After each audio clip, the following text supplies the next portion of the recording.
Socotra, Island of Strange Plants. Khierkar pali Indian Ocean omani. Chung khierkar pali zinga lianber chu Socotra tinia. He khierkar pali te bel khoma a zaw zong atanga za somkwa panga zong chu Socotra zaw zong hi ni. Horn of Africa chaklam kilometer zahni somlia omania. Arabian Peninsula chimlam kilometer zathum somlia ta omani bok. He khierkar omna hi afian rial lea. Hitanim le thlai tam takte hi khovel mun danga omve lo ten ni. The most alien looking place on earth ya ko hial thin ni. Khierkar hi kilometer za som thum pan hi se kilometer som li pakwa zaw ania. Socotra hi yamen ramping pakatania. Hun rei tak adan governor rei ta lo ni to thin. Kumsang ni pali khan at ramaut governor rei ta da ani. Socotra ti hi Greek tong ni lovin Sanskrit diva Sukadara supporting providing bliss ti atanga lo chuak ni in an soi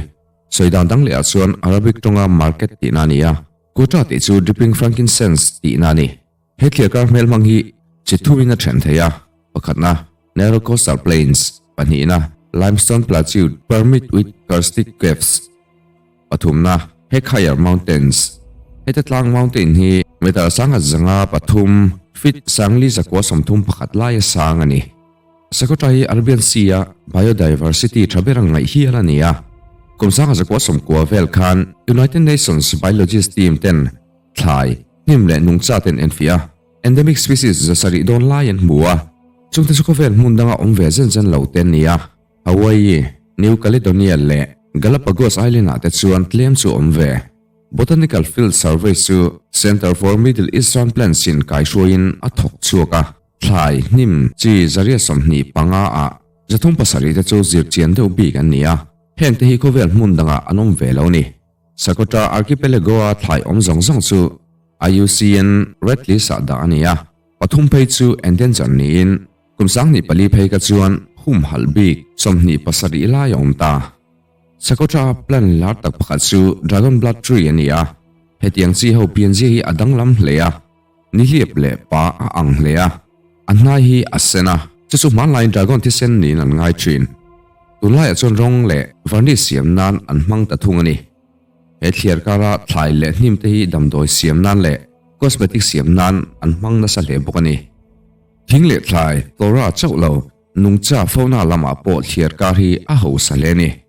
Khierkar hi United Nations Educational, Scientific and Cultural Organization UNESCO chuan World Natural Heritage Site tan July sangni pariat khana ziak lutani European Union point chu tianga hum halna chu thra ati lea UNESCO le International Organization of Protecting Environment and Environmental Heritage sa an puang tani heta chengte atlang puin Almara tribe zinga Sukotri ho ania Southern Arabia atanga lutani Somalia le Indian mi ho chen na tlema zong omve bok chupaka black African anom vea ani ho hi tun ma sal tlan bo ta te khani nan ngai Socotra khierkar a yan mishing singa velan oma an khopui ber chu hadibu ani kumsang ni police census khan he khopu ya hian mishing sangre zanga somli pangan oma adot tu chu heulan siania heta hian mishing sangthum zaria somluk pani anom Gadu pa hian mishing zakua somni pakwan omle boka khierkar marlama omani lom mishing zali somnga vel chu up al korea chengin zavel samha a anombok darsa island alle theisle sa cheng anom lo thungani Socotra khierkar hi kumsang ni chung lua lumto ni nan ngaya sangaman ranvul le huan siam lo nei te chu an ei zona tlang lon berani onglian giant hall muchuak Onglian tak chu Siberia a July ni som paruk sang ni som pali khan alo ongve top maya research nei turin mithiamte amuna tir ngalani he ongron omve top mai chu ammak leya scientist po makti in an hoi ruai ta maya he ong hi meter somre ta zaw le thuk tak mai nia a thuk zong ero chu te anilo mithin ka chon meteorite in khovel aron den na wanga khuar ni nan ngaya ani lo point lein noi lama thilpuk wang ni nan ngai Siberian Times chuan a report tanin ong hi lungkhichat awanga om tin an soibok then khatang le chuan UFO thlona in aron siam ni in an ngai vele boka he mun yamal hi amhinga po khovel top end of the world ti ani he mun hi Russian gas reserve na mun pui berani hial ome Russian gas field lianber bovanen kovotanga mel somni vela hla omani he ong bangveli aduma wangin Vezda TV report chuan tu ma in alna satak ni in an soya ong hi len emo wangin arualin military helicopter engemaw zat po lutleng turang ngai ani. Study of the Arctic le the Cryosphere Institute of the Russian Academy of Science mithiam te chuan chulai leilung boruak le tuitlem zong chu sample tan lak an tumani. Russian Emergencies Ministry spokesman Yamal po in meteorite ni in angai dova Pase at sandik tak siya thaytur suan hun ala du deu tura ngay bok. Subarctic Scientific Research Center at Hok. Ana suan global warming vang tiin Siberian Times sa silvele bokani.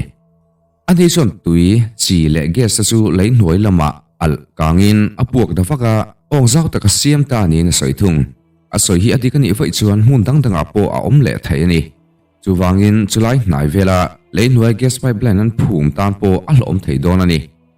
Sulai bulvela bovanen kovo field chu Siberia in kovel mun sang-sanga gesa supply na nar poimo takania chu baka yamal muni ram sa chikhat saki chikhat timaila reindeer tamna munania chu nenetsin a en kolle a huam sin ramani. Hidden underwater river flowing under the ocean. Hidden underwater river flowing under the ocean. Mun khata tui om ve ni si in anin pol boy mi lova ma ani lon na luang ani zok Lui puimonga luang hi Yucatan Peninsula Mexico omania aminga Sinort Angelita Spanish tonga Little Angel tinani tulu matanga chimlama omni in lirthain miniso matanga minisom panga vela kala ommani thilmak dangdai berte jinga mi ni wangin ani theilowanga om thei tak mewang mo tia in hnialna po atam thei viau ome achunglam tui le anhoilam tui omte inkara takhian hydrogen sulfate pante oma Susun an noi lama tui al salt water om te chu achunglam tui thiang lim na ram pol tur alo dai dang tani lui pui monga lui luang kam vela te chuan lui kam vela thil nok om deu no chin ang thau khan thing hale thing tang alien verem rum boka thilmak tak zong ani nge ye seno se hi Mexico a mun khuar le ong thuk takania hengte hi limestone bedrock collapse wanga lo omani achunglam tui ain an noi lam tui om te hi an muk zoka Asan su nuay lama tuya hiyan chi atam big wangani. Suti ay muklay ema wangin sulay at suwan longpuy po kalta sila ray lang lavin apil tangal tuay may donani. Geographical taga say suwan ang nuay lam muksin degree vera kuwan azuk lang thay sa udon tinani. Tipon lang longpuy kaldan pa ngay at suwan sip suwan atmospheric pressure at turin tuy su anorsona. Masa tuy nuay at suwan sip suwan atmospheric pressure le achunga tui om zong te del ri na tong kop ep turin tui volume tam mangkheng chu anor som thungani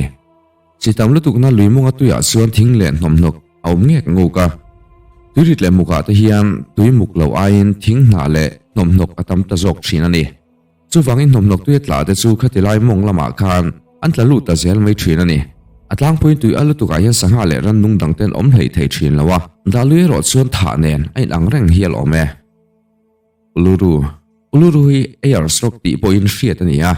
lungtlang lian le sei mangkheng ni in Central Australian Northern Territory chim lampanga omania anai ber tu khuwa Alice Springs atanga kilometer zathum somthum panga laya hla omani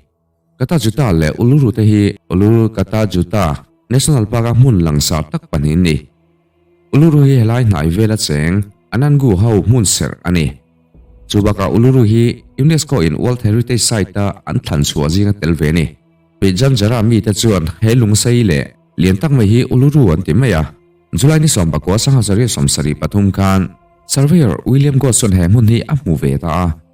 chuti laya Chief Secretary of South Australia Sir Henry Ayers soimoinan airstrike antitani kumsanga ko somko pathum khan uluru le airstrike ti chu aminga pom anita ve ve ni December ni som panga sanga ko somko pathuma chuan airstrike uluru chu aminga aputani uluru hi Australia rama mun hriat lo tak pakhatania fit sang khat za somli pani lai sang ania leinoya abul thut in hana lai tanga te in tifin ria zol tanga fit sang ni zaria somthum pakhat lai sanga ombok akol chu ka te in kilometer kuwa lai thui le zawani uluru mak na chu ani zir tele huna zir te in arong hi adang lam thin ani jingle nitlak dona chuan asen phut mai ni kata juta Mount Olga or the Olga spo hi uluru thanglam kilometer somni panga omani uluru hi Enselberg Island Mountain ania monolith ti puwa soi hial ani thin nge nge archaeology tanga mu dani na tarlan dan chuan he hmuna hian kumsing khat liam ta khan mi an lo cheng to thina kumsang chu ko somsari vela European so chu Australian Western Desert ta an luta uluru le kata juta te kumsa hazare somni pasari vel khan me pan siam tani